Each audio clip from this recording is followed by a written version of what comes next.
September 1986. That was when the world was first introduced to Castlevania on the Famicom Disk System in Japan. Director Hitoshi Akamatsu was an admirer of cinema, particularly the classical horror genre. He wanted to capture the feeling of being in a horror film and deliver that directly to players' televisions as a home console experience. Acclaimed by players and critics alike, and a financial success for Konami, Castlevania would go on to spawn one of the longest-running game series of all time. Flash forward to 1991, and the Super Nintendo is in full swing. Konami programmer Masahiro Ueno would be given the chance to direct a new title that would proudly announce Castlevania to the next generation. Despite being the fourth numbered entry in the series, the game is actually a retelling of Castlevania 1 from 5 years earlier. Once every 100 years, the good in the world begins to weaken and Dracula returns to life. You play as Simon Belmont, sworn to seek out and battle Dracula whenever he manifests in the mortal realm. Armed with the Belmont's legendary whip, the aptly named Vampire Killer, it is up to you to free Transylvania from Dracula's curse. Retro Radar. This is Super Castlevania IV. All gameplay footage played and recorded directly from my original Super Nintendo Entertainment System.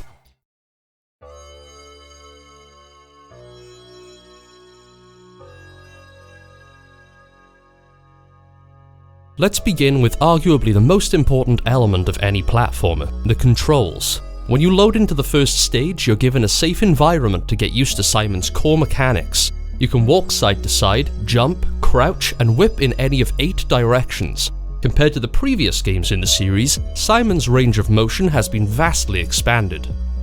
You can also control Simon in the air now, and alter your trajectory after a jump, contrary to earlier titles where you were locked into your jump arc as soon as you left the ground.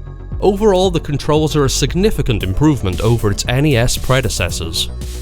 That said, there's also no acceleration or deceleration on Simon's movement, which had already been popularized by other successful platformers by this point. This means you're always traveling at full speed or not at all, so at times controlling Simon can feel slightly awkward. Castlevania's levels are chocked full of candles, and when destroyed they drop items. You can use them to get acquainted with your whip. The first item you get is actually a whip upgrade. It's strange that the game gives you an upgrade 2 seconds into the first stage. It increases your damage output by 50%, but you wouldn't know that since you haven't whipped any enemies and you have no point of reference. Most candles will drop hearts. Players have been conditioned to think of hearts as health, and you clearly have a health bar at the top of your screen, so that would seem like a safe assumption. Actually, Konami throws a curveball. Hearts are ammunition in Castlevania. There are 5 different sub-weapons to collect which consume hearts whenever they are used. You'll also see a candle up above which is too high to be whipped from the ground. This encourages you to try and jump and whip at the same time. However, you quickly realize that to get the item, we have to use the stairs, by holding up on the D-pad and walking towards a staircase. Now we've practiced moving, jumping, whipping, and using stairs, all within the first screen. These core mechanics we'll use on every stage of the game. This is a simple but intelligent way to allow players to get comfortable with the gameplay and familiarize themselves with the controls. The candle gives us our first sub-weapon. We'll cover sub-weapons in detail later once we've seen a bit more of the game. This rounds off the pseudo-tutorial area with a jump across the moat into Dracula's domain.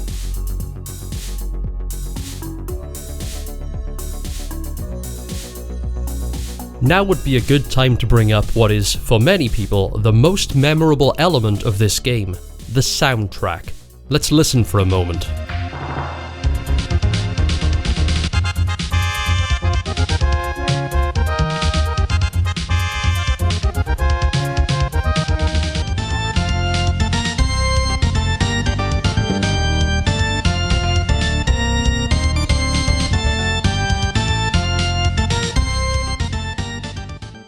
It should go without saying that the music and sound design in this game is incredible. And although Castlevania is horror themed, I wouldn't describe it as a horror game, and it is the heroically evocative music that cements the fact that you are not the victim, you are the vampire hunter. You are on the attack and Dracula should be afraid of you. The cinematic horror inspiration behind Castlevania is juxtaposed against these encouraging, upbeat melodies that effectively translate what could have been a creepy, intimidating atmosphere into one of action and adventure. The game also brings back two of the most popular tracks from earlier games, Vampire Killer and Bloody Tears from Castlevania 1 and 2, which fans of the series will appreciate. In Stage 1, you are confronted by skeletons and bats to try your whip on something more formidable than a candle. You'll encounter a huge variety of horror-themed enemies throughout the game, though these ones mostly die in one hit. Enemies don't drop items, so there's no immediate reward for defeating them, though it is satisfying and allows you to safely focus on platforming and avoiding traps. We've also quickly acquired our second whip upgrade, which increases the length so you can whip from further away. One thing you'll notice upon trying to whip a moving target is that Simon is himself unable to move and whip at the same time. There is a very slight wind-up before your attack, and afterwards there is a recovery animation where you are locked in place for a brief period. This encourages a slow and deliberate playstyle where in many cases if you miss your whip on an enemy, it will result in you being hit by them instead. The only exception to this is if you whip in mid-air, such as at the arc of your jump, there is no recovery animation and you're able to continue moving as soon as you hit the ground. If you are unlucky enough to get hit, you'll be introduced to the infamous knockback mechanic. Whenever we take a hit, Simon involuntarily flies backwards, which can often result in being knocked off of the platform you're on. The knockback is one of the main points of contention for all the early Castlevania games, as it can be overly punishing depending on the situation. It is also clearly an intentional design by the game developers, since it made its way into every game in the series thus far. One reason that I can personally appreciate it is that it discourages the player from trying to run through enemies. If you take a hit trying to pass by, you take damage, but because of the knockback, that enemy is likely still ahead of you, where other games may allow you to run ahead with temporary invulnerability. Even though this can be frustrating, this, along with the slow and deliberate whipping animation, reinforces how Castlevania wants you to play. You should take your time. Approaching the game at pace like you would with Sonic or Super Mario World, you'll find yourself dying a lot. Instead of spamming your attack, time it carefully. Many of the enemies and traps are placed in such a way that if you are racing ahead, you'll go right into them. So, as a new player without foreknowledge of enemy layout or trap placement, you'll be forced to plan your movements and consider what's ahead of you before advancing. Getting hit and knocked back at an inopportune time will spell death. Stairs are the only exception to this, where Simon is immune to knockback. The only thing you'll find that's contrary to this slower playstyle is the stage timer. If it runs out, you'll automatically lose a life and return to the previous checkpoint. That said, the time limit is very generous, and I never found myself running out of time even on my first few casual playthroughs. This is more likely an artifact left over from the days of the arcade, where timers were necessary to keep up the turnover of new customers. In a home console title like Castlevania, a time limit is only obligatory if the game emphasizes speed as part of its challenge.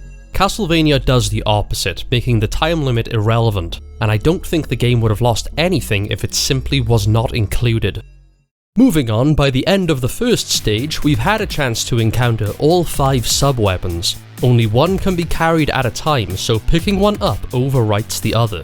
First we had the dagger, a projectile weapon that travels the width of the screen, dealing less damage than the whip, but providing additional reach to threaten enemies from outside your normal range. Then the cross, a projectile attack like the dagger, only it is much larger and therefore easier to hit with, and it deals more damage. But not only that, once it reaches the screen edge, it bounces back, allowing it to hit enemies twice per throw. Between the damage output and the threat range that it covers, the cross is the optimal sub-weapon to keep for basically the entire game. This brings us on to another criticism of Castlevania IV. The sub-weapons have lost a large amount of their utility, but this isn't because they've been made worse, it's because the whip has been made better. In earlier Castlevania games, you could only whip horizontally to the left or right. Sub-weapons cover the areas where Simon couldn't reach. The knife and cross can hit from a safe distance, and that is still true. The axe can threaten enemies above you in an arc, and the holy water can hit short enemies that travel along the ground or be thrown onto platforms down below. The last sub-weapon is the stopwatch, which freezes all non-boss enemies for a short time. It doesn't do any damage, but it does allow you to pass through dangerous areas more safely. Now, Simon is able to whip up, down, back, front, and all 4 diagonals. The axe and the holy water are practically made redundant in the face of this new and improved whip. Pair that with the fact that the dagger is effectively just a worse version of the cross, and the stopwatch does nothing to affect boss battles, and your choice of sub-weapon is simple. There really is only one worth having. Sub-weapons can be upgraded by collecting the double shot and triple shot items that drop from candles. These allow you to have 2 and then 3 instances of your sub-weapon on the screen at one time. Replacing your sub-weapon overwrites any upgrades you've acquired, which further encourages you to pick one sub-weapon and stick with it. But speaking of boss battles, the game has 14 of them spread across 11 stages. Most stages have a boss at the end, but that's not always the case. Stage 5 doesn't have a boss at all, Stage 4 has 2 bosses, and the final stage has 4, including Dracula himself. Among them, you'll find many iconic horror figures such as Frankenstein's monster, the Grim Reaper, and Medusa. The designs overall look fantastic. The bosses are easy to identify and intuitive enough that it's almost immediately clear what you are supposed to do to defeat each one of them. That said, my main criticism of the game's bosses is that some of them are trivial to the point where if you enter the fight on full health, you can simply stand there and whip repeatedly and the boss will die before you do. This is exaggerated further if you have the upgraded cross sub-weapon, the most explicit example of this being Medusa. Because of her long hitbox, each cross throw hits her multiple times, ending the fight in mere seconds. Granted, some of the later bosses do require proper execution of boss mechanics in order to defeat them. For the first half of the game, the challenge lies mainly in reaching the boss of the level, and once you get there, it's practically a foregone conclusion. The last handful of bosses see a sudden and significant spike in difficulty, where you'd expect the challenge to ramp up more gradually throughout the game. When you do slay a boss, the stage doesn't end until you collect the crystal orb. This will fully restore your health while fully depleting your hearts. Most games would have the stage end immediately when you defeat the boss, but I appreciate that Castlevania lets you end on your terms, and adds a gratifying meta challenge of trying to strike an interesting pose when you collide with the crystal. It even plays an iconic fanfare to accentuate your achievement.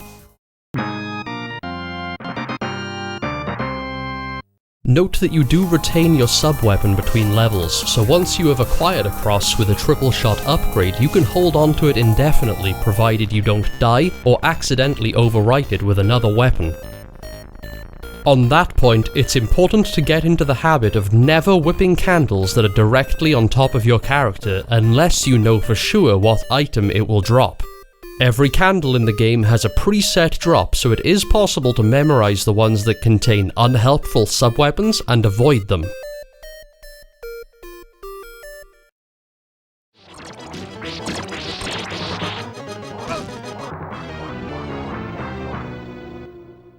Eventually you will end up dying, either to an enemy, falling into a pit, or landing on spikes. Despite having a health bar, falling off the bottom edge of the screen or coming into contact with a spike spells instant death, triggering the game's fail state. Fortunately, Castlevania IV is not overly punishing when it comes to failure. You start with 4 extra lives, which will return you back to the last checkpoint in your current level. Because of this, you're not set back more than a minute or 2 of gameplay. And more lives can be accrued by collecting points from slain enemies and picking up bags of money.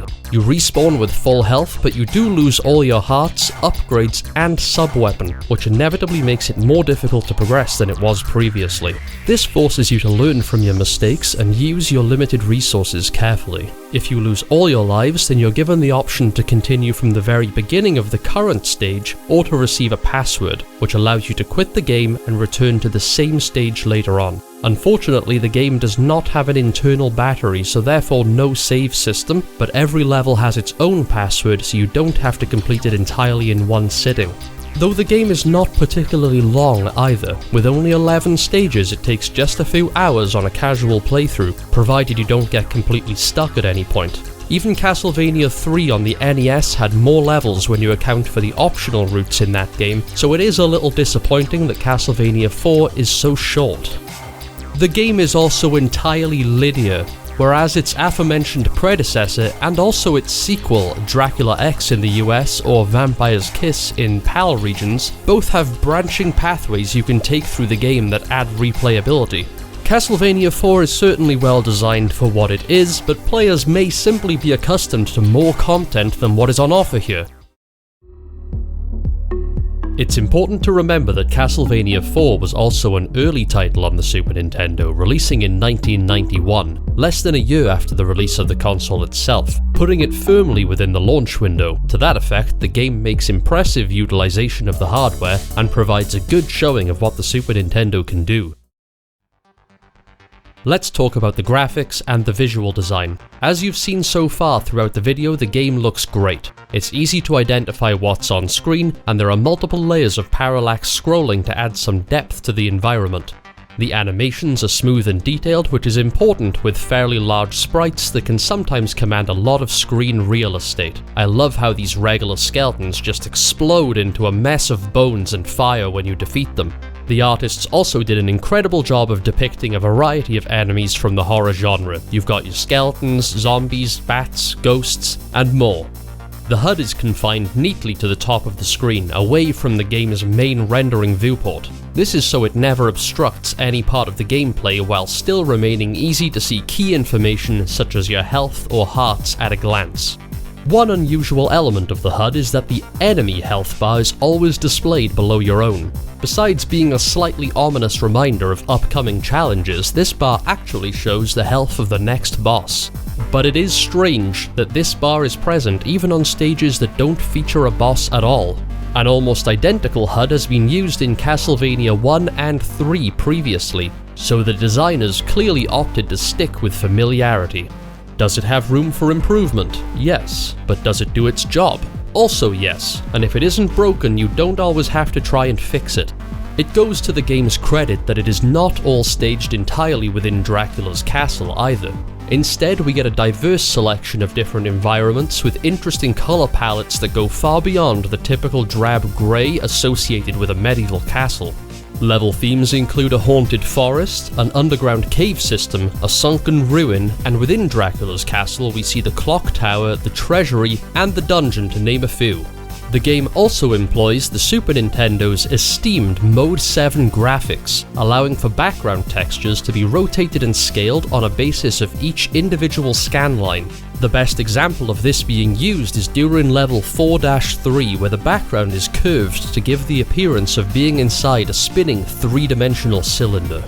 In other areas, the Super Nintendo's graphical capabilities are used to effectively enable complex level design that would have been impossible on consoles from the previous generation, such as earlier in level 4 where Simon must hang delicately from his whip while the whole room rotates around him, granting passage to a previously inaccessible hallway, and level 6 where you must traverse these precariously swinging chandeliers. One wrong foot means instant death.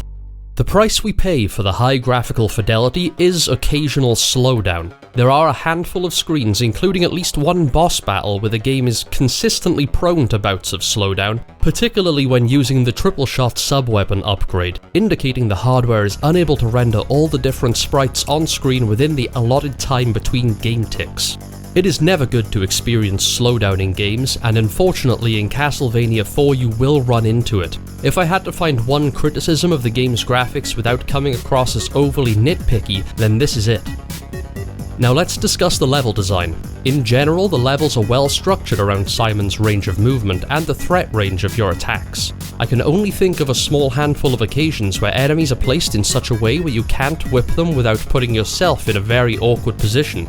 Take this example where the eyeball enemy is too high to whip from the ground but too low to whip from the arc of your jump. But as I said, such enemies are the exception and not the rule. Typically, platforms placed above are close enough that Simon is able to whip enemies from below, and this invites some thought as to what angle you want to approach an enemy from if they aren't on the same platform as you. Handling enemies that are lower than you is trickier, as the downwards whip doesn't have nearly as much range as whipping upwards. I think the designers recognized this, as platforming segments generally have a trend of climbing up the screen, representing Simon scaling the castle, striving upwards, so most threats approach from above. Some instances of enemies placed lower than you can be eliminated with the so-called flaccid whip. Achieved by pressing and holding the attack button, you become capable of flailing the whip in any direction using the D-pad. It deals reduced damage in this state, but does grant you two important capabilities. One being considerable downwards reach by crouching and dangling the whip below you, and the other being effectively a shield to block any incoming projectiles, adding further to the versatility of your arsenal when it comes to confronting enemies. The whip is also frequently used to traverse levels by means of latching onto special rings and then swinging over areas that are too wide to jump, or later by being carried on moving rings on an overhead conveyor. This mechanic becomes more complex with the introduction of enemies who attack with projectiles while you dangle helplessly. You are able to swing side to side, as well as expand or contract the length of your whip to dodge these incoming attacks. Overall, this is a clever way of involving Simon's primary weapon within the level design and expanding its utility as a means of transportation.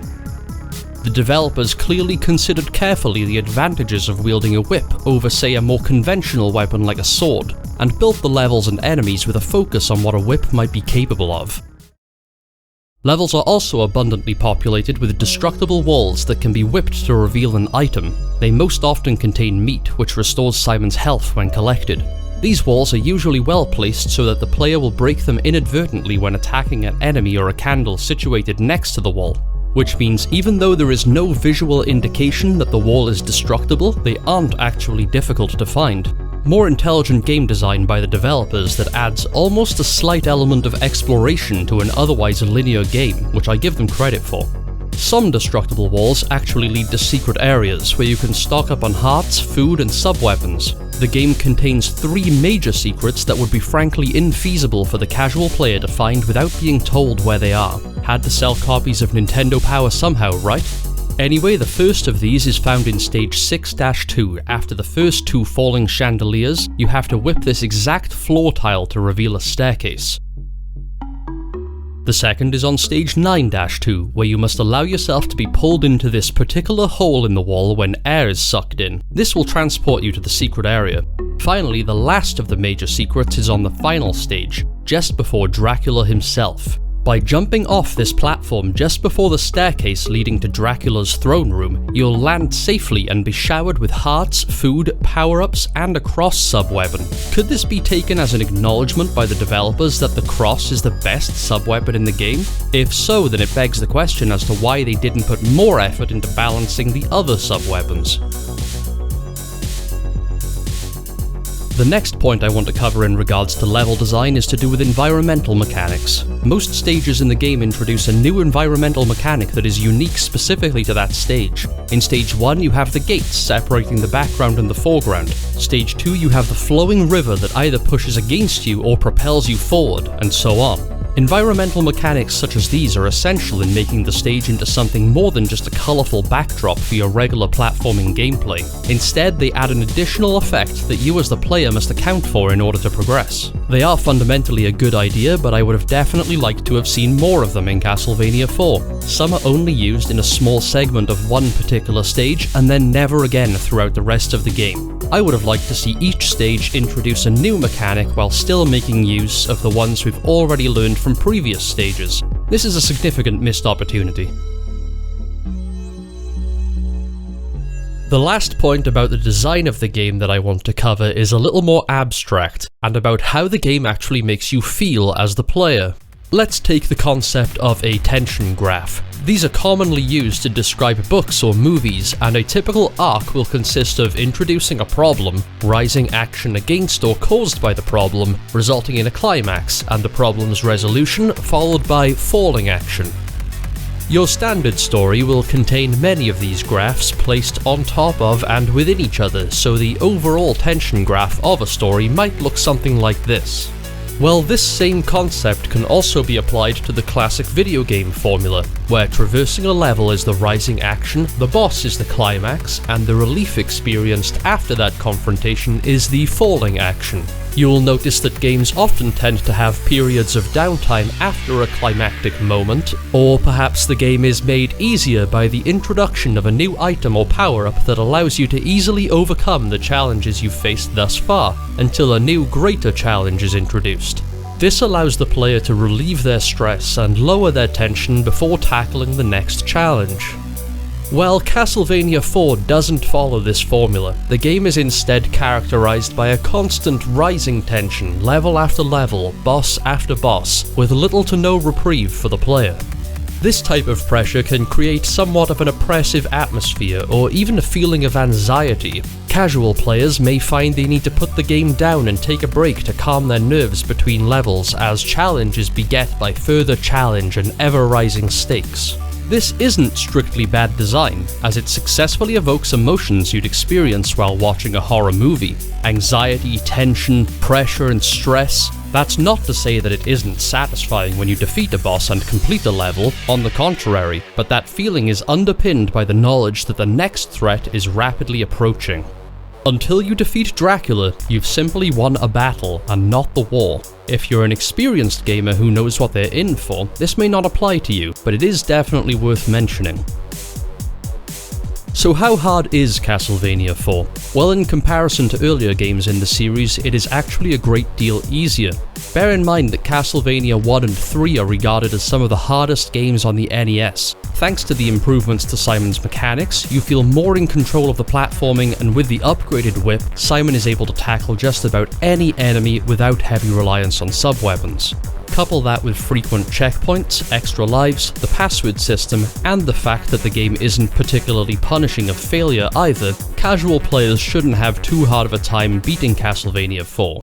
That said, there is one significant difficulty spike when you reach stage 8, which is arguably the most difficult stage in the game. The whole level is practically teeming with spikes, and any contact with them results in instant death. The most infamous part of this stage has become known as the Vegas Bridge. Just before you encounter the boss, platforms phase in and out seemingly at random, and falling spikes from above mean if you hesitate, you lose your life. Your only choice is to go for it and hope you get a favourable pattern. This bridge is just terrible, and the only part of the game that I feel is cheap and out of my control as the player.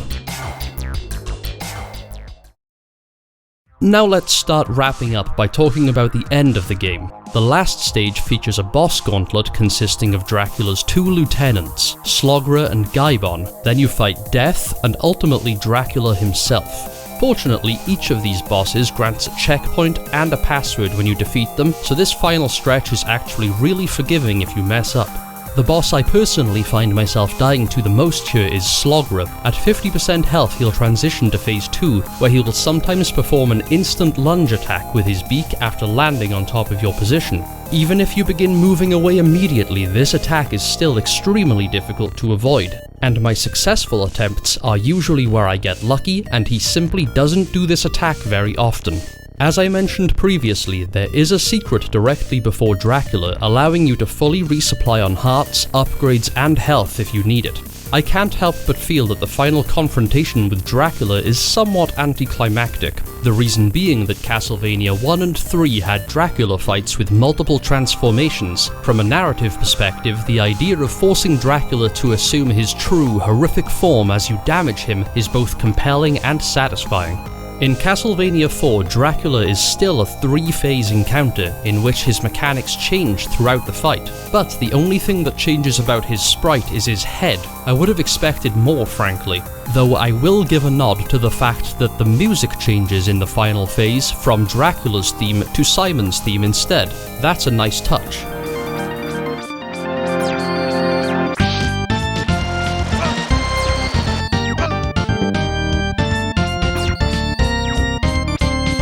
And at last, what do you get for completing the game? A short cutscene showing Simon overlooking Dracula's castle.